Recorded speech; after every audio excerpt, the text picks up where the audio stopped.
Hello friends, welcome back. कल के lecture में हमने ट्रेडिंग अकाउंट के बारे में पढ़ा था, जहाँ पे हमने ये देखा था कि हम क्या निकालते हैं, ग्रॉस प्रॉफिट, या अगर बिजनेस को नुकसान हुआ होगा तो ग्रॉस लॉस निकलता है। ट्रेडिंग अकाउंट में हम selling price minus cost of good sold करते थे। अगर मैं यहाँ पे लिखूँगा उसका फॉर्मेट, अगर मैं बनाऊँगा यहाँ पे,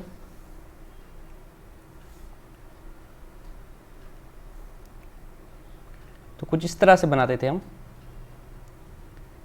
ट्रेडिंग अकाउंट।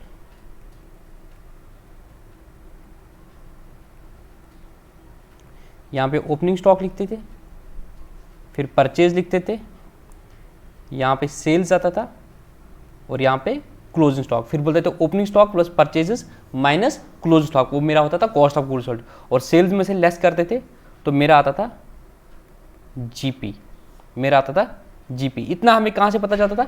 ट्रेडिंग अकाउंट से। उसके बाद हम क्या बनाते हैं? उसके बाद हम बनाते हैं profit and loss account. Trading account से हमें पता चलता है कि हमारा ग्रॉस प्रॉफिट कितना है या ग्रॉस लॉस कितना है, और प्रॉफिट एंड लॉस अकाउंट से हमें पता चलता है हमारा नेट प्रॉफिट कितना है या हमारा नेट लॉस कितना है। मैं फिर रिकॉल करता हूँ, ट्रेडिंग अकाउंट से हमें सिर्फ बिजनेस ने जो सेलिंग बाइंग किया है उसका आउटकम क्या रहा, सिर्फ सेल और बाय करने से। और बाइंग में हम क्या लेते हैं, और सर डायरेक्ट एक्सपेंसेस जो होते हैं वो हम लेते हैं। तो अगर मैं यहां पे लिखूंगा एक्सपेंसेस की, जहां तक बात है, जो भी एक्सपेंसेस हो गए, एक्सपेंस मतलब रेवेन्यू एक्सपेंसेस, कैपिटल एक्सपेंडिचर नहीं। क्यों? कैपिटल एक्सपेंडिचर तो हमारा एसेट होता है, वो ना ट्रेडिंग अकाउंट में आएगा ना पीएनएल में आएगा, वो एक्सपेंस नहीं होगा। एक्सपेंसेस में अगर डायरेक्ट एक्सपेंस होगा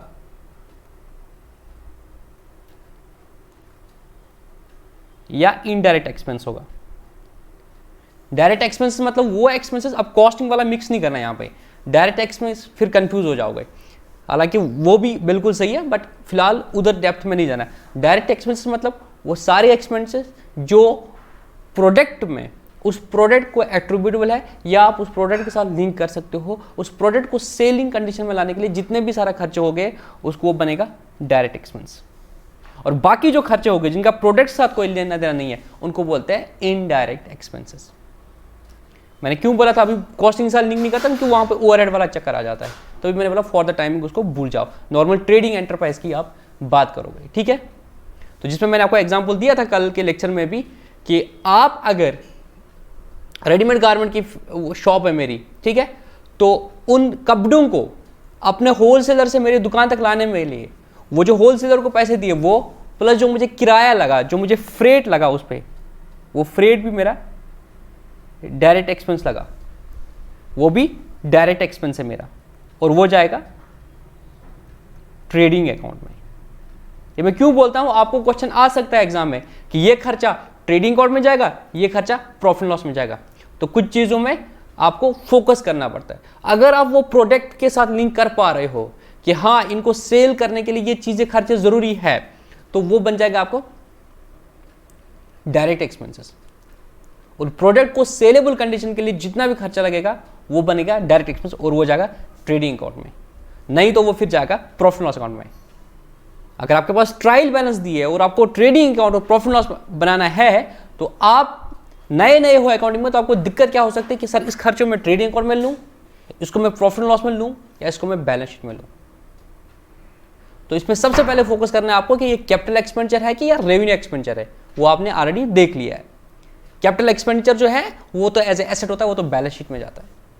फिर रेवेन्यू एक्सपेंडिचर में देखोगे डायरेक्ट एक्सपेंस है कि इनडायरेक्ट एक्सपेंसेस है। तो डायरेक्ट एक्सपेंसेस जो है वो आपके जाएंगे मेरे दोस्तों ट्रेडिंग अकाउंट में, जो आपने कल पढ़ा था, और इनडायरेक्ट एक्सपेंसेस जाएंगे पीएनएल में। अब डायरेक्ट एक्सपेंस में क्या आता है?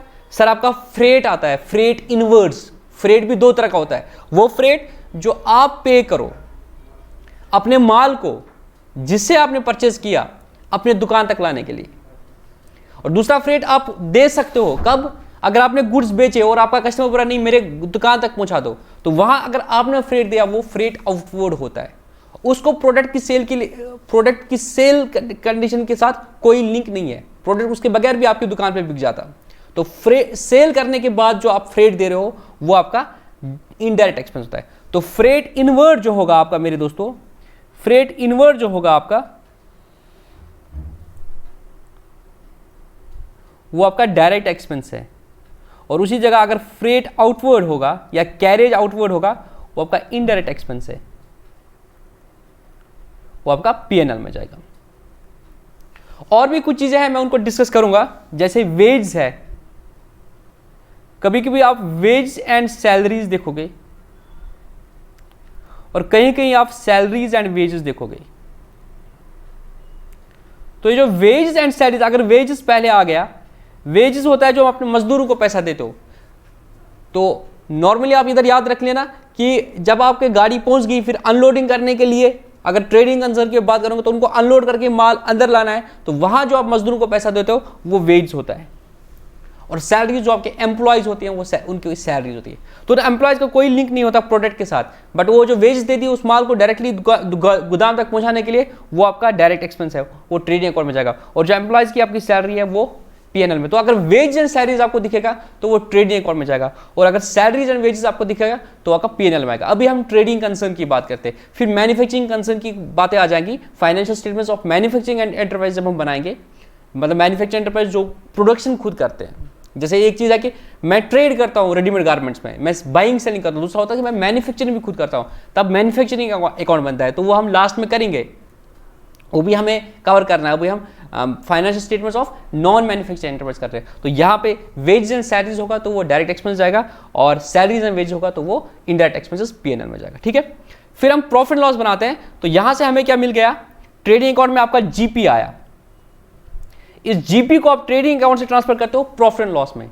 तो एंट्री क्या करते हो, प्रॉफिट एंड लॉस को क्रेडिट करते हो by gross profit, bye GP. GP का क्रेडिट बैलेंस था, उसको डेबिट करके ट्रांसफर कर दिया प्रॉफिट एंड लॉस में। फिर आप प्रॉफिट एंड लॉस से जितने भी खर्चे इनडायरेक्ट एक्सपेंस है जो ऊपर नहीं गए ट्रेडिंग अकाउंट में, वो आप लेस करते हो। जैसे आपकी रेंट है, आप जिस दुकान में काम करते हो वो आपने रेंट पे लिया है, तो आप करते हो रेंट का डेबिट बैलेंस होगा, रेंट एक्सपेंस होगा, डेबिट बैलेंस होगा ट्रायल बैलेंस में। उस रेंट को उठा के आप पीएनएल में ट्रांसफर करोगे, तो आप एंट्री करोगे profit and loss account debit to rent account. इसी तरह से आपका हो सकता है आपने एम्प्लॉयज को सैलरी दे दी, profit and loss account debit to salaries account. और क्या हो सकता है, सर आपने स्टाफ पे कुछ खर्चा कर दिया, जिसको हम स्टाफ वेलफेयर बोलते हैं, कि हर दिन चाय पीना, ये पीना, तो टू स्टाफ वेलफेयर।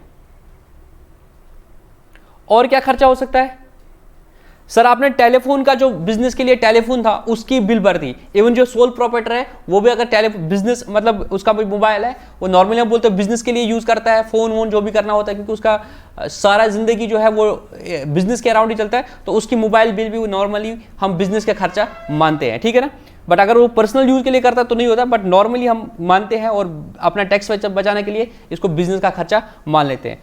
तो टेलीफोन एक्सपेंसेस,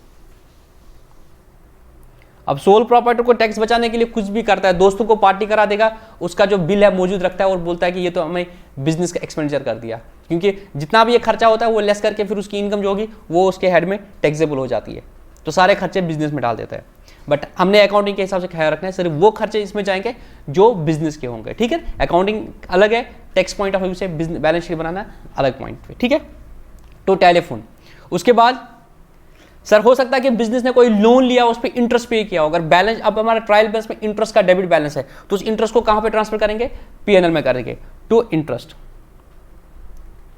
और क्या खर्चा जाएगा, सर अगर हमारे एसेट्स है, जो कैपिटल एक्सपेंडिचर है, सर आपने पहले लेक्चर में ही बोला था कि उनको हम पीएनएल में लेते हैं कितना, जितना उनका डेप्रिशिएट होगा। सर मैचिंग कंसेप्ट के हिसाब से उनका फायदा हमें एक ही साल नहीं मिलेगा, 5 साल में मिलेगा। तो इस साल के लिए जितना भी उनका कॉस्ट एट्रीब्यूटेड है, क्योंकि उनकी वैल्यू तो कम हो जाएगी, तो जो 5 साल में बेनिफिट ले रहे हैं, इस साल कितना एट्रीब्यूटेड है वो इस साल जाएगा in the form of depreciation. तो उसकी एंट्री होती है depreciation account debit to asset account. Asset की वैल्यू कम करते हैं और डेप्रिसिएशन का खर्चा करते हैं, और डेप्रिसिएशन फिर पीएनएल में जाता है। तो एंट्री होती है profit and loss account debit to depreciation. ये अभी डेप्थ में आ जाएगा, उसको हम और डिस्कस करेंगे। और हो सकता है कि आपको कोई इनकम आई होगी। अब बोला कि इनकम कैसे आओगे, सपोज बिजनेस की कोई एफडी है, या बिजनेस ने जो न्यूज़पेपर परचेज करते थे उनको बेच दिया, तो वहां से कोई भी इनकम आ गई। तो जब आपने न्यूज़पेपर का खर्चा किया था तो आपने क्या किया था, न्यूज़पेपर का एक्सपेंस बना था, और बाद में वहां से जो इनकम आ गई तो वो क्या मानोगे, income cash account debit to sale of newspaper. तो सेल ऑफ न्यूज़पेपर इनकम मानोगे। बाय सेल ऑफ न्यूज़पेपर, ठीक है ना। अगर आपका कोई है या आपने कोई फिक्स्ड एसेट बेचा और वहां से प्रॉफिट हो गया, मैंने दिखाया था ना आपको डाउट सेशंस में एग्जांपल, आपका एसेट था कोई, सपोज आपके उधर कूलर पड़ा था, आपके बुक्स में कूलर पड़ा था 2000 का, जितना भी आपने 10,000 में परचेज किया था, 4 साल डेप्रिशिएट कर दिया 2,000 के, अब 2,000 का बचा था, आपने इसको बेच दिया और आपको 3,000 रुपये आ गए, 3,000 रुपये आ गए। अब इसकी एंट्री कैसे करोगे? ये तो सेल है ही नहीं, क्योंकि sale of asset is not the sale जो आप ट्रेडिंग अकाउंट में दिखाते हो, क्योंकि वो सेल मतलब होता है सेल ऑफ गुड्स। तो इसका आप एंट्री क्या करोगे? अगर आप 2,000 के एसेट 3,000 में बेचते हो तो आप एंट्री क्या करते हो मेरे दोस्तों? Cash account debit. आपके पास कैश कितना आया? सर हमारे पास कैश आया 3,000, तो एसेट कितने का गया? या तो सेल की बात नहीं है, एसेट गया। एसेट कितने का गया? सर एसेट 2,000 का गया। तो सपोज आपने कूलर के नाम से रखा था, कूलर अकाउंट 2,000, तो आपको 1,000 का फायदा हुआ, तो इसको प्रॉफिट को साथ साथ बुक करते हैं। तो profit on sale of cooler 1,000। तो ये अब देखो, आप एसेट की सेल में जितना भी प्रॉफिट लॉस होता है वो उसी वक्त निकालते हैं, और गुड्स की सेल और परचेज में उसी वक्त नहीं निकालते, बल्कि सेल को पूरा सेल मानते हैं, परचेज को पूरा परचेज मानते हैं, और उसको फिर ट्रेडिंग अकाउंट में लेते हैं, वहां पे प्रॉफिट निकलता है। सेल में से जब परचेज लेस करते हो नेट में तो आपको प्रॉफिट निकलता है, बट जहां तक एसेट्स की बात है वहां का प्रॉफिट उधर निकलता है। तो आपको 1,000 रुपए का प्रॉफिट आ गए, तो आप यहां पे बोलोगे by profit on sale of cooler 1,000 रुपये। तो पूरे गुड्स को बेच के आपको इतना प्रॉफिट आया, न्यूज़पेपर को बेच के आपको सपोज 200 रुपये आ गया, और ये आपको 1,000 रुपये आ गया। इसमें से सारे खर्चे लेस कर दिए, तो अगर आपके फिर भी फायदे ज्यादा हो गए तो आपको निकलेगा नेट प्रॉफिट। तो आपका नेट प्रॉफिट निकला सपोज इतना रुपीस। फिर इस नेट प्रॉफिट को आप कहां पे लेते हो? सर ये बिजनेस, अभी हम सोल प्रोप्राइटर की बात कर रहे हैं, तो ये नेट प्रॉफिट जो है ये उस ओनर का है, उसी ने बिजनेस में पैसा लगाया था, तो जितना भी नेट प्रॉफिट आता है बिजनेस से, ये हम बोलते हैं कि ये उस ओनर का है। तो ये ट्रांसफर करते हैं ओनर की कैपिटल में, और फिर हम एंट्री करते हैं नेट प्रॉफिट अकाउंट डेबिट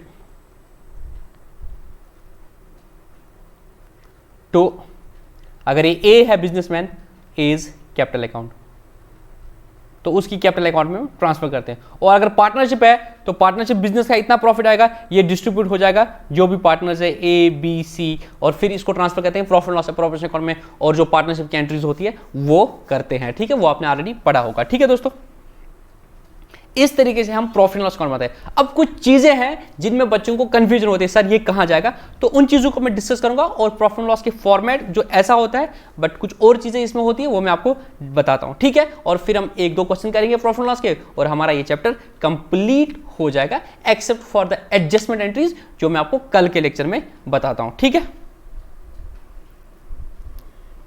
देखो थोड़ा सा पढ़ूंगा मैं प्रॉफिट लॉस के बारे में। प्रॉफिट लॉस में सबसे पहली फिगर क्या आती है? सर अगर आपको ट्रेडिंग अकाउंट से ग्रॉस प्रॉफिट हुआ है तो आप वो करते हो gross profit transfer profit loss account में, प्रॉफिट लॉस के क्रेडिट साइड में, और अगर आपको नुकसान हुआ होता है ग्रॉस लॉस, तो वो आता है प्रॉफिट लॉस के डेबिट साइड में। अब यहां पे debit side means expense, credit side means income, है ना, क्योंकि credit all incomes and gains. उसके बाद फिर जो एक्सपेंस होती है वो डेबिट साइड में आ जाते हैं। ठीक है दोस्तों, अब ट्रेडिंग प्रॉफिट लॉस का फॉर्मेट कुछ इस तरह से होता है। यहां पे आप देखोगे कि यार ये हमें लिखना होता है, ये अगर आपका ग्रॉस प्रॉफिट होगा तो इस तरफ से आएगा बाय जीपी, और अगर नेट ग्रॉस लॉस होगा तो इस तरफ से आएगा। दोनों में से एक ही होगा, दो चीजें तो नहीं हो सकती है बिजनेस में, बट यहां पे दिखाने के लिए रखा है कि अगर ग्रॉस लॉस होगा तो इस तरफ आएगा, और अगर ग्रॉस प्रॉफिट होगा तो इस तरफ होगा। उसके बाद आपको जो समझना है, आप नॉर्मली क्या करते हो, मैं आपको दिखाता हूँ जब ये कंप्लीट हो जाएगा बैलेंस शीट तक, उसके बाद मैं आपको एक बिजनेस का दिखाता हूँ कैसे वो प्रैक्टिकली बनाते हैं। बट यहां पे अगर आप देखोगे इन्होंने क्या कर दिया है, बुक में बोला कि आप क्या किया करो ना, हमारी जो इंफॉर्मेशन होनी चाहिए वो होनी चाहिए इस तरीके से कि अंडरस्टैंडेबल हो, इजीली आइडेंटिफाइबल हो। ठीक है ना, तो ये बोलता है कि जो सिमिलर नेचर के खर्चे है ना उनको आप ऊपर रखो, फिर जो बाकी होते हैं खर्चे वो नीचे नीचे रखो, ऐसे रखो। एग्जाम्पल जैसे आपने मार्शनिंग ऑफ द बैलेंस शीट बनाया था कि लिक्विडेशन फॉर्म में होगा या परमानेंस फॉर्म में होगा, उस तरीके से हम बोलते हैं बैलेंस पीएनएल में जो आपके खर्चे, जैसे आपके ऑफिस एंड एडमिनिस्ट्रेशन के खर्चे हैं तो वो लिखो। आपके डेप्रिसिएशन के खर्चे हैं वो लिखो, आपके एम्प्लॉयज पे जो खर्चे हो रहे हैं वो, आपकी मेंटेनेंस पे जो खर्चे हो रहे हैं वो, मतलब सबको अलग अलग रखो। यहाँ पे तो सोल प्रोप्राइटर में मैंडेटरी नहीं है, बट कंपनीज एक्ट में मैंडेटरी है, आपको बाकायदा शेड्यूल दिए जाते हैं। आपको एम्प्लॉय बेनिफिट एक्सपेंस, तो एम्प्लॉयज के नाम पे जितना भी खर्चा होगा आपको, चाहे आपको सैलरी दे दी या बोनस दे दिया या स्टाफ वेलफेयर पे कोई भी खर्चा कर दिया, स्टाफ का मेडिसिन जो भी था, वो आपको एम्प्लॉयमेंट बेनिफिट एक्सपेंस में दिखाना है। तो उसमें हम क्या करते हैं, एम्प्लॉयमेंट बेनिफिट एक्सपेंस रखते हैं, ठीक है, या सेलिंग एंड डिस्ट्रीब्यूशन एक्सपेंस रखते हैं। फिर इसका एक नोट बनाते हैं, मैं दिखाता हूं आपको कंपनी का, किसी का कंपनी का प्रॉफिट लॉस, तो फिर नोट्स से अकाउंट्स बनाते हैं, वहां पे डिटेल में रखते हैं। पर यहां पे अगर आप पीएनएल में रखोगे तो आपको कोई बाइफरिकेट करने की जरूरत नहीं है, ये मैनेजमेंट ये है वो है, आप एक साथ लिख सकते हो। बट यहां पे बोल रहा है कि बेहतर है कि आप क्या करो, जो सिमिलर काइंड ऑफ खर्चे हैं उनको पहले लिखो, फिर जो दूसरे सिमिलर काइंड ऑफ लिखो। तो बोल रहा है सबसे पहले आप लिखो मैनेजमेंट एक्सपेंस। आपको ये फॉर्मेट इस तरह से याद करने की जरूरत नहीं है, बस आपको समझना है जो भी इनडायरेक्ट एक्सपेंस है, जो भी इनडायरेक्ट इनकम्स है, वो आ जाएंगी पीएनएल में। इनडायरेक्ट एक्सपेंसेस और इनडायरेक्ट इनकम। मैनेजमेंट एक्सपेंसेस जैसे सैलरीज हो गई, ऑफिस का रेंट हो गया, प्रिंटिंग एंड स्टेशनरी हो गया, टेलीफोन चार्जेस हो गए, postage and telephone, insurance, audit fee, legal charges, electricity charges, ये सारा आपका क्या जाएगा ऑफिस एंड एडमिनिस्ट्रेशन में। उसके बाद मेंटेनेंस पे आपको जो खर्चा हो गया, आपके रिपेयर्स करने पड़े, या आपकी जो डेप्रिसिएशन है ऑफिस के इक्विपमेंट पे, ऑफिस के फर्नीचर पे, ऑफिस की बिल्डिंग पे, ऑफिस की कार पे, फिर डेप्रिसिएशन करके लिखो। फिर सेलिंग एंड डिस्ट्रीब्यूशन पे जो खर्चे हो गए, आपकी सैलरीज, सेलिंग स्टाफ की, एडवर्टीजमेंट, गोदाम rent, carriage output, that's the freight outwards, bad debt जो आपके हो गए, या आपने प्रोविजन फॉर बैड डेट कर दिया, ये मैं अभी बताऊंगा ये प्रोविजन फॉर बैड डेट क्यों इधर होता है, बैड डेट क्यों होता है, ये भी मैंने डाउट सेशन में तो डिस्कस कर दिया, इधर मैं अगेन बताता हूँ। फिर फाइनेंस एक्सपेंस, आपके जो इंटरेस्ट है वो करने हैं, और अगर आपको कोई एबनॉर्मल लॉस हुआ वो डेबिट आएगा, और अगर एबनॉर्मल गेन होगी वो क्रेडिट हो गए। और आपकी नॉन ट्रेडिंग इनकम जो इनडायरेक्ट इनकम है, जैसे आपका बैंक से इंटरेस्ट मिला, वो ऊपर नहीं आएगा सेल में, बिकॉज वो आपकी इनडायरेक्ट इनकम है। या प्रॉपर्टी आपकी थी, आपने उसको रेंट पे दे दिया तो वहां से जो इनकम आ गई, या आपने शेयर्स में इन्वेस्ट कर दिया था वहां पे डिविडेंड आ गया, वो यहाँ पे आ जाएगा, ठीक है। या आपको डिस्काउंट मिल गया, discount allowed is an expense, discount received is an income, या आपको कमीशन मिल गई वो यहाँ पे आ गया।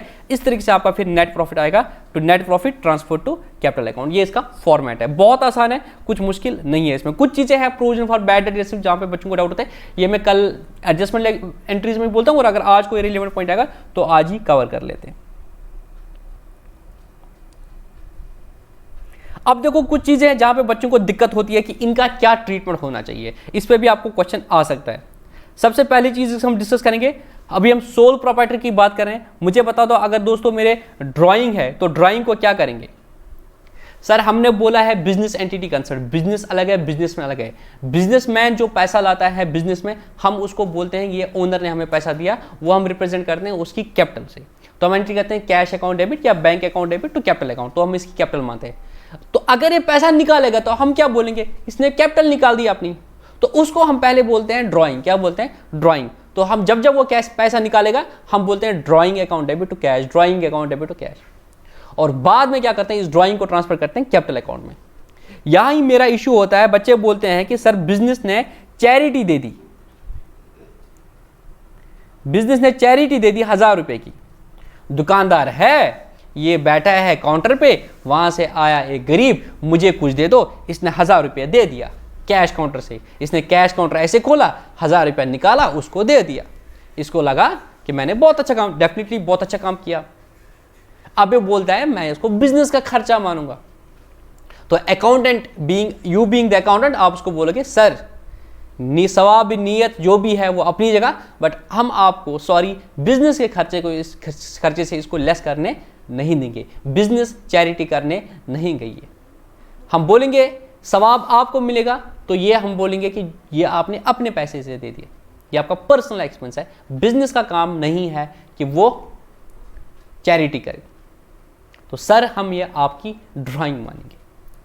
तो एंट्री करेंगे drawing account debit to cash, और फिर पूरे साल में जो भी आपका ट्रायल बैलेंस में ड्राइंग दिखता होगा उसको आप क्या करोगे, बिजनेस का खर्चा मानोगे, नहीं सर उसको हम कैपिटल में ट्रांसफर करेंगे। तो हम उसकी कैपिटल को डेबिट करेंगे। हम बोलेंगे तूने इतना पैसा दिया था 5 लाख, पूरे साल में आपने 1 लाख रुपया निकाला है इन द फॉर्म ऑफ ड्राइंग्स, तो हम आपकी कैपिटल को लेस करते हैं। हम कर देंगे capital account debit to drawings account.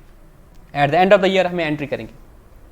Drawings को दूसरी चीज भी हम बोलते हैं, ड्राइंग को बोलते हैं the money withdrawn by the owner, the money withdrawn by the partner is known as drawing. इसको हम दूसरा चीज भी बोलते हैं, the money withdrawn either by the sole proprietor in case of a sole proprietor business, और by the partners in case of a partnership firm in lieu of profits, क्योंकि आप धंधा स्टार्ट करते हो आपको पता होता है कि प्रॉफिट आएगा, बट वो कैलकुलेट होगा साल के बाद, तो आप तब तक भूखे रखोगे अपने घर वालों को? नहीं, आप कुछ ना कुछ पैसा तो निकाल दोगे। तो जो प्रॉफिट आएगा वो ओनर को ट्रांसफर किया जाएगा, और जो ड्राइंग होती है वो उसको डेबिट किया जाएगा। तो capital account debit to drawing account. जैसे उसने कुछ खर्चे बिजनेस से कर दिए बट अपने पर्सनल खर्चे कर दिए बिजनेस के कैश यूज करके, तो वो उसकी ड्राइंग मानी जाएगी। अब इनकम टैक्स की बात है, इस पे क्वेश्चन पे आया था आपका एसएसबी में। इनकम टैक्स जो ओनर देता है, तो बिजनेस को इंडिया में टैक्स नहीं लगता है, जहां तक सोल प्रॉपर्टी की बात है वो उस ओनर को लगता है। उसकी इनकम आपने पढ़ा होगा सोल प्रॉपर्टी में कैसे टैक्स होता है, ओनर को कैसे टैक्स होता है, एक इंडिविजुअल को कैसे टैक्स होता है। तो उसकी जो भी इनकम होती है, चाहे उसकी सैलरी हो, कहीं से हाउस प्रॉपर्टी हो, अदर सोर्सेज हो, या बिजनेस एंड प्रोफेशन हो, उसकी जितने भी बिजनेस एंड प्रोफेशन इनकम होती है वो उसकी टैक्सेबल होती है ओनर के हाथ में। बिजनेस को टैक्स नहीं लगता है इंडिया में, सोल प्रॉपर्टर की बात कर रहा हूं। क्यों? सोल प्रॉपर्टर बिजनेस में इंडिविजुअल को पर्सन माना जाता है, बिजनेस को इंडिविजुअल नहीं माना जाता है, बट कंपनी को as an individual as a person माना जाता है, पार्टनरशिप फर्म को एज ए पर्सन माना जाता है। तो पार्टनरशिप बिजनेस और कंपनी बिजनेस में इनकम टैक्स जो पे करना होता है वो पार्टनरशिप फर्म को करना होता है या कंपनी को करना होता है, क्योंकि वो लॉ की नजरों में सेपरेट पर्संस माने जाते हैं in the income tax act. When you understand the definition of the person, वहां पे कंपनी भी आता है, वहां पे पार्टनरशिप भी आता है, और इंडिविजुअल भी आता है। तो सोल प्रॉपर्टर के बेस पे आपको पावर में क्वेश्चन आया था, जिसका करेक्ट आंसर था वो उसकी कैपिटल से लेस किया जाएगा। क्यों? वो बिजनेस जो है बिजनेस पर्सन नहीं है लॉ ऑफ द लैंड की नजरों में। आई होप आपको ये क्वेश्चन समझ आया होगा। तो इनकम टैक्स जो सोल प्रॉपर्टर पे करेगा वो माना जाएगा उसकी ड्राइंग काइंड ऑफ, और उसकी कैपिटल से लेस करेंगे। अगर आपने income tax account debit to cash कर दिया तो उस इनकम टैक्स को बराई मेहरबानी पीएनएल में नहीं लेना मेरे दोस्तों, उसको ओनर की कैपिटल से लेस कर देना। बट अगर पार्टनरशिप फर्म में पार्टनरशिप फर्म को टैक्स लग रहा है 30% या कंपनी को 30% टैक्स लगा, वो उनके पीएनएल से लेस हो जाएगा, profit and loss account debit to income tax. I hope आपको ये समझ आया। उसके बाद discount received and discount allowed. Discount आपने रिसीव कर दिया मेरे दोस्तों, तो यह आपका इनकम हो गया। यहां पे डिस्काउंट की बात हो रही है कैश डिस्काउंट की। क्यों? ट्रेड डिस्काउंट की सर कोई एंट्री नहीं होती है, ये हमने ड्राइंग वाले, ये हमने जर्नल वाले में डिस्कस कर दिया। और डिस्काउंट अलाउड जो है वो आपका एक्सपेंस है। तो इस समय मुझे नहीं लगता आपको ज्यादा मुझे डेप्थ में बोलना है। तो अगर आपको इनकम मिली है तो आपने एंट्री क्या होगी? कैश अकाउंट डेबिट, मतलब जो भी नेट होगा तो डिस्काउंट अलाउड आपका एक्सपेंस होगा, डिस्काउंट अलाउड का डेबिट बैलेंस होगा, तो आप उसको ट्रांसफर करोगे कहां पे? प्रॉफिट एंड लॉस में। तो profit loss account debit to discount allowed. और डिस्काउंट रिसीव्ड का आपने इनकम लिया होगा अभी तक, तो उसका क्रेडिट बैलेंस होगा, उसको खत्म करके डेबिट करके प्रॉफिट एंड लॉस में ट्रांसफर कर दो। इनको ट्रांसफर एंट्रीज बोलते हैं या क्लोजिंग एंट्रीज बोलते हैं। ये नहीं बोला यहाँ पे सर डिस्काउंट रिसीव्ड को हमने डेबिट क्यों किया, इसको ऑलरेडी हमने क्रेडिट किया है, अब इसको पीएनएल में ट्रांसफर करते हैं मेरे दोस्तों, इनको क्लोज करते हैं इन अकाउंट्स को। तो ऑब्वियसली इनको तो डेबिट करके फिर पीएनएल को क्रेडिट करना होता है। पीएनएल इज दैट बॉक्स जिसमें हम सारे इनकम्स और सारे खर्चे डालते हैं और हमारा नेट प्रॉफिट निकलता है। अब रिबेट क्या होता है यहां पे बिजनेस के कंटेक्स्ट में? ये रिबेट क्या होता है? एक तो होता है डिस्काउंट आप देते हो। डिस्काउंट में ये होता है कि अगर आपने अभी बल्क में ले लिया तो आपको ट्रेड डिस्काउंट मिलता है, और फिर आपने प्रॉम्प्ट पेमेंट कर दिया आपको कैश डिस्काउंट मिलता है। इसके बगैर एक कंसेप्ट होता है जिसका नाम होता है रिबेट। रिबेट का कंसेप्ट टर्नओवर के हिसाब से जाता है। वो इस तरह से होता है कि अगर आपने पूरे साल में 1 लाख की परचेज कर दी हमसे, तो हम आपको जितना भी आपने परचेज किया उसका 4% रिबेट देंगे। देखा जाएगा बेसिकली ये भी डिस्काउंट तरह है, बट इसमें लिंकेज होता है। वो डिस्काउंट तो साथ साथ में दिया जाता है। इसमें होता है कि क्राइटेरिया होता है, तो आपको 1 लाख की परचेज करनी है, तो आपने 10,000 की परचेज कर दी तो आपको रिबेट मिलेगा? नहीं। फिर आपने अगली बार 50,000 की कर दी तो आपको रिबेट मिलेगा? नहीं। आपने फिर 30,000 की कर दी? नहीं। फिर साल के बाद देखते हैं कि कितनी से परचेज हो गई थी। अगर इस बिजनेस की 1 लाख की परचेज हो गई थी वो उस बिजनेस से, इसके सेलर से जो ये रिबेट देता है, तो फिर वो उसको रिबेट देगा। वो बोलेगा अच्छा तूने परचेज कर दी 1,10,000 की, अगर 90,000 की होगी तो कोई रिबेट नहीं मिलेगा, depends on the terms and conditions. और अगर 1,10,000 की होगी, जो भी टर्म्स सपोज 4% रिबेट होगा तो इसको 4400 का रिबेट मिलेगा। तो अगर मुझे 4400 का रिबेट मिला तो ये मेरी इनकम होगी, तो मैं क्या करूंगा? रिबेट को इनकम मानूंगा और जो मेरा सेलर है उसको डेबिट करूंगा। अगर उसने मुझे कैश में नहीं दिया तो मैं अपना क्रेडिटर अकाउंट डेबिट करूंगा, तो रिबेट अपनी इनकम मानूंगा। और अगर मैंने किसी को रिबेट दे दी तो कस्टमर को क्रेडिट करूंगा, रिबेट एक्सपेंस मानूंगा। ठीक है ना? अब आ गई बात बैड डेट्स। इसमें भी बच्चों को दिक्कत होती है, मैं यहां पर लिख लेता हूं। आज भी किसी बच्चे ने मुझे पूछा था सर बैड डेट और डाउटफुल डेट में क्या फर्क है? हालांकि नाम से ही पता चलता है। बैड मीन्स वो डूब गया पैसा, bad means, bad that means वो डूब गया। डाउटफुल मीन्स डाउट है, पैसे देगा कि नहीं देगा। मुझे किसी लड़के ने पैसे ले लिए मुझसे, लतीफ भाई पैसे दे दो, अब मैंने दे दिए, मतलब बिजनेस के कंटेक्स्ट में उसने उधार लिया मुझसे माल, पता चला वो बंदा तो फरारी है, वो बंदा फरार है, उसने सबके साथ ये किया तो वो भाग गया, वो पैसे देने वाला नहीं है, या उसके बिजनेस में लॉस हो गया, सब कुछ हो गया, अब नहीं मिलने वाला है पैसा, तो वो हो जाएगा बैड डेट।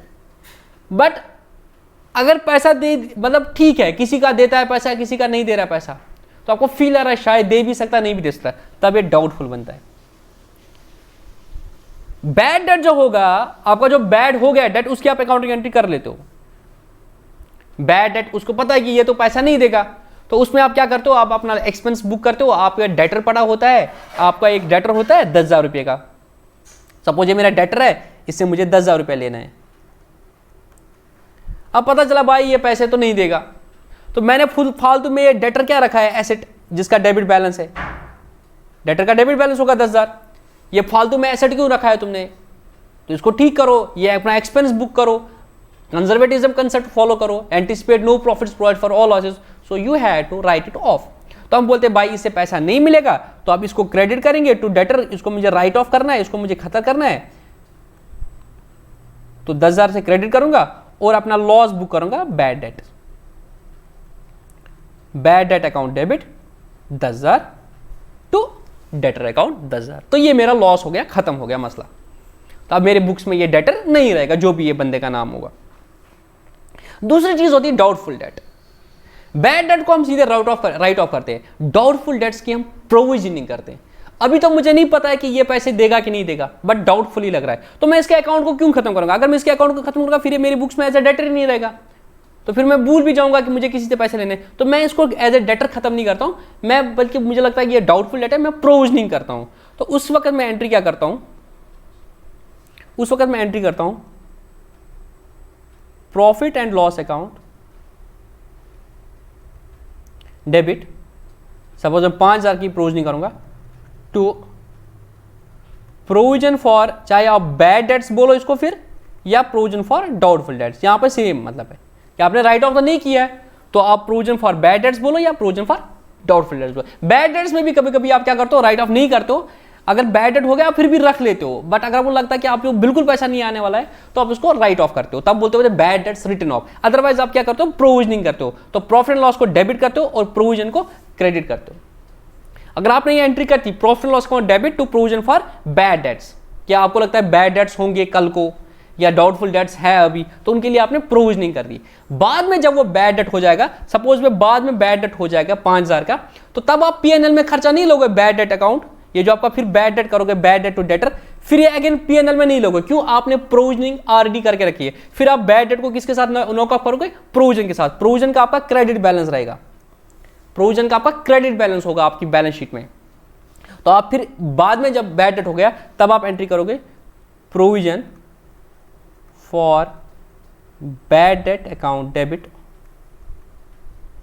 सपोज 10,000 हुआ टू बैड डेट, तो बैड डेट को आप फिर पीएनएल में नहीं लोगे बल्कि प्रोविजन के साथ राइट ऑफ करोगे। आई होप आपको ये समझ आया। बोल रहा है when a customer does not pay the amount due from him and all hopes of recovering the amount are lost, it is said to be bad debt, it is lost to the firm, therefore the bad debt account is debited which is later on written in the profit and loss account on the debit side। ठीक है, तो आप entry करते हो bad debt account debit to debtor account और profit loss account debit to bad debt, ये transfer entry हो गई। और बोल रहा है अगर आपने प्रोविजन पहले ही किया होता है, in case provision has been already made, तब जाके बैड डेट को आप पीएनएल में नहीं लेते हो बल्कि आप provision for bad debt account debit to bad debt account करते हो। और बाद में अगर आपको बैड डेट मिलते हैं वापस, तब आपने डेटर तो खत्म कर दिया है, आप cash account debit to bad debt recovered करते हो, टू बैड डेट रिकवर्ड, और बैड डेट रिकवर्ड आपकी फिर इनकम मानी जाती है, bad debt recovered account debit to profit and loss account credit करते हो। ठीक है, उसके बाद क्लोजिंग एंट्रीज, क्लोजिंग एंट्रीज मतलब वो सारे ट्रायल बैलेंस में अभी जो ऐसे मतलब जो पड़े हैं एक्सपेंसेस, रेंट, सैलरी, ये सारी चीज़ें इनको आपने खत्म करना होता है। तो आप जर्नल प्रॉपर में इसकी एंट्री करते हो, जैसे कल मैंने ट्रेडिंग अकाउंट में कर दिया था, trading account debit to opening stock to purchases to direct expenses, इसी तरह से sales account debit, closing stock account debit to trading account. इसी तरह से यहाँ पे जो भी डेबिट के खर्चे हैं पड़े हुए उनको खत्म करना है, तो उनको क्रेडिट करना है और पीएनएल को डेबिट करना है। तो आप profit loss account debit to salary to rent to interest to expense, ये अब एक्सपेंस का डेबिट बैलेंस है, इनको अब आप खत्म करके क्या करोगे, इनको क्रेडिट करोगे और पीएनएल को डेबिट करोगे। और आपको इनकम्स अगर होगी, डिस्काउंट रिसीव्ड, बैड रिकवर्ड, उनको डेबिट करके पीएनएल में क्रेडिट करोगे। और पीएनएल में लास्ट में जो बचेगा प्रॉफिट, उसको डेबिट करके कहां पे ले जाओगे, ओनर की कैपिटल में ट्रांसफर करोगे। अब जरा एक छोटा सा क्वेश्चन देखते हो, और अगर लॉस होगा तो वो कैपिटल से डेबिट करके पीएनएल को क्रेडिट करोगे, क्योंकि पीएनएल में आप डेबिट बैलेंस होगा। अब एक क्वेश्चन है बहुत आसान, ये करेंगे तो हमें थोड़ी सी ग्रिप आ जाएगी।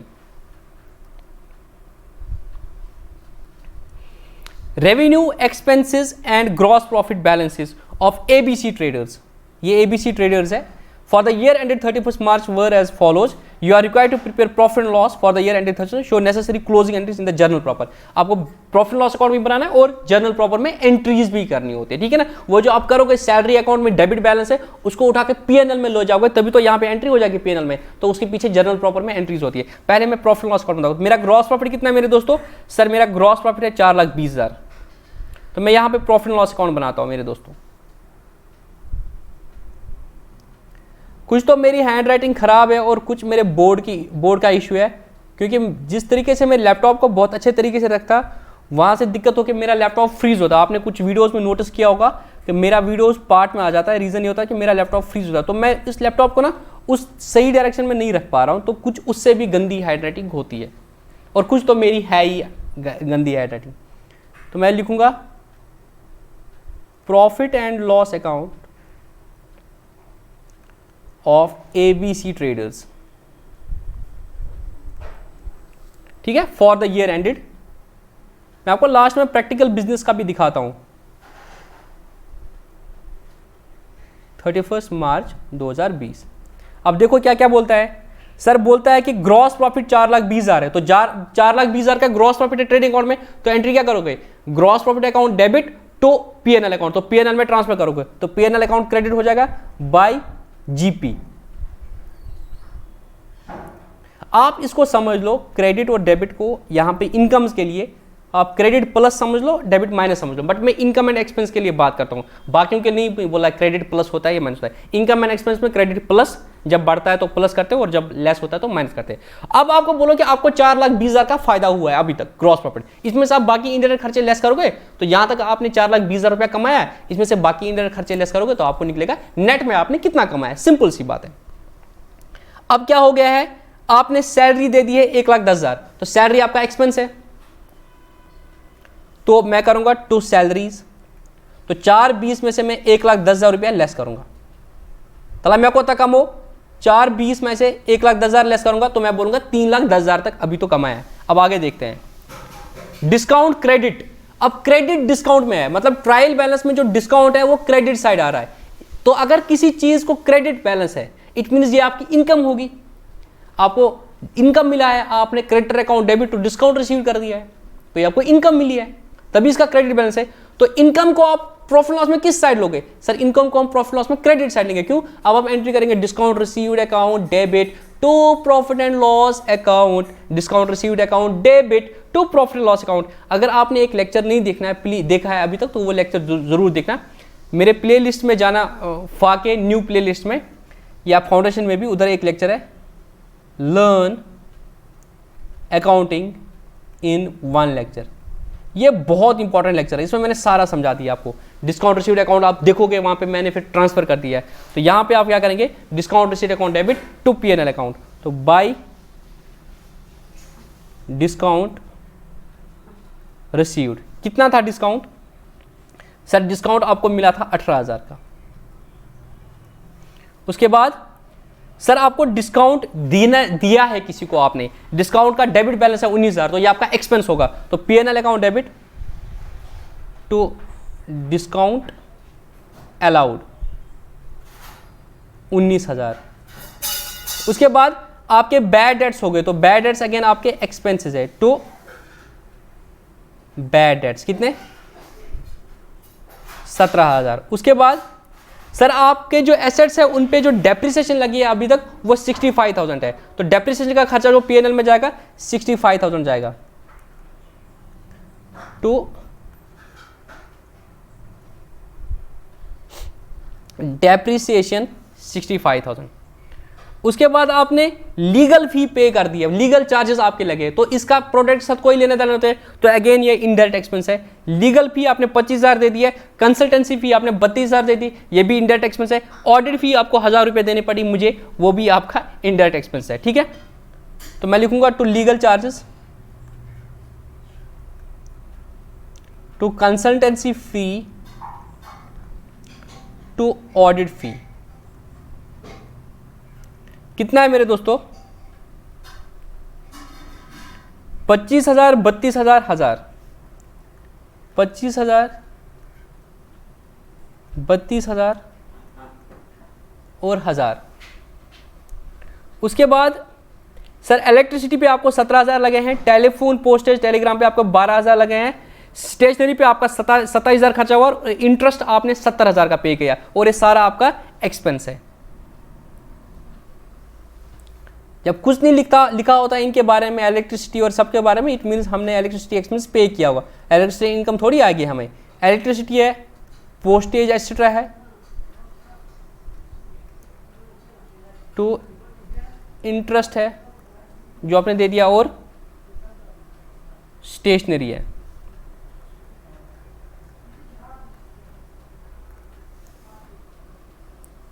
तो इलेक्ट्रिसिटी आपने कितना दे दिया है sir, electricity 17,000, postage 12,000, electricity 17,000, postage 12,000, interest 70,000 और स्टेशनरी 27,000। इसमें कोई सीक्वेंस का उतना इंपॉर्टेंस नहीं है मेरे दोस्त, सोल प्रोप्राइटर में ये मैटर नहीं करता है, ना पार्टनरशिप में मैटर करता है। जिस तरीके से खर्चा जो आएगा उसको पीएनएल में डाल दो, कंपनी में आपके बाज़ाब्ता शेड्यूल्स होते हैं तो वहाँ पे हमने करेक्ट में डालना है, ठीक है ना। तो ये सारा हो गया। अब देखते हैं हमें प्रॉफिट आया है या नुकसान हुआ है। अपेरेंटली प्रॉफिट लग रहा है क्योंकि प्रॉफिट साइड में ज़्यादा है, 4,20,000 वो और डिस्काउंट रिसीव्ड है 4,20,000 और 18,000 कितना होगा 4,38,000। तो 4,38,000 में से ये सारे खर्चे लेस करो तो आपको निकलेगा नेट प्रॉफिट। ज़रा मैं करूँगा, 4,38,000 में से 1,10,000 आपकी सैलरीज है, 19,000 आपका डिस्काउंट अलाउड है, 7,000 हम 65,000, 5,000, 32,000, 8,000, 7,000, 12,000,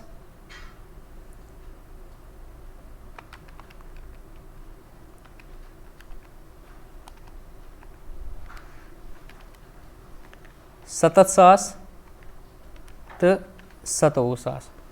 तो आपका प्रॉफिट जो निकला वो निकला 43,000। तो 43 आप बोलोगे टू नेट प्रॉफिट, और इस नेट प्रॉफिट को आप फिर कहाँ पे लेते हो कैपिटल अकाउंट में। तो आप फिर एंट्री करते हो profit loss account debit to net profit account debit to capital account, तो जो आपको फिर बैलेंस शीट में दिखता है। नेक्स्ट लेक्चर के बाद जो हम बैलेंस शीट दिखाएंगे वहाँ पे आपको इसके साथ लिंक करा दो। हम एक कंसोलिडेटेड क्वेश्चन एक और करेंगे। अब आपको क्या करनी थी, क्लोजिंग एंट्रीज करनी थी। क्लोजिंग एंट्रीज तो कुछ मुश्किल नहीं थी। प्रॉफिट लॉस अकाउंट डेबिट, तो जितने भी डेबिट के खर्चे थे वो सारे थे। Profit loss account debit to salaries, तो इसमें आप क्या करते हो, ये अमाउंट तो अभी आपको पता नहीं होता है तो आप इसको छोड़ते हो। Profit loss account debit to salaries 1,10,000, to legal charges इतना, टू ये इतना इतना, और फिर सबको टोटल करते हो तो इसको डेबिट करते हो। उसके बाद डिस्काउंट रिसीव्ड आपकी इनकम थी तो उसको डेबिट करके पीएनएल में लोगे। फिर आपने क्या करना है, जीपी को पीएनएल में लेना है क्योंकि जीपी ट्रेडिंग अकाउंट में, तो GP account debit to PNL account, और PNL account debit to net profit and net profit account debit to capital account 43,000। इस तरीके से आपका जो क्या बोलते हैं मेरे दोस्तों प्रॉफिट लॉस अकाउंट है वो कंप्लीट हो गया। कल का लेक्चर भी हमारे लिए बहुत इंपॉर्टेंट है, उसमें मैं आपको एडजस्टमेंट एंट्रीज कराऊंगा क्योंकि एडजस्टमेंट एंट्रीज में एसएसबी के बच्चों को भी और फाउंडेशन के बच्चों को भी दिक्कत होंगे। तो नेक्स्ट लेक्चर हमारा एडजस्टमेंट एंट्रीज होगा, उसके बाद हम फिर बैलेंस शीट कवर करेंगे और फिर जाके हमारा ये financial statement for non manufacturing entries complete हो जाएगा, और फिर हम मैन्युफैक्चरिंग एंट्रीज में एक लेक्चर लगेगा, उसमें हमें मैन्युफैक्चरिंग अकाउंट सीखना है, तो हमारा सारा कंप्लीट हो जाएगा। ठीक है दोस्तों, तो मिलते हैं नेक्स्ट लेक्चर में।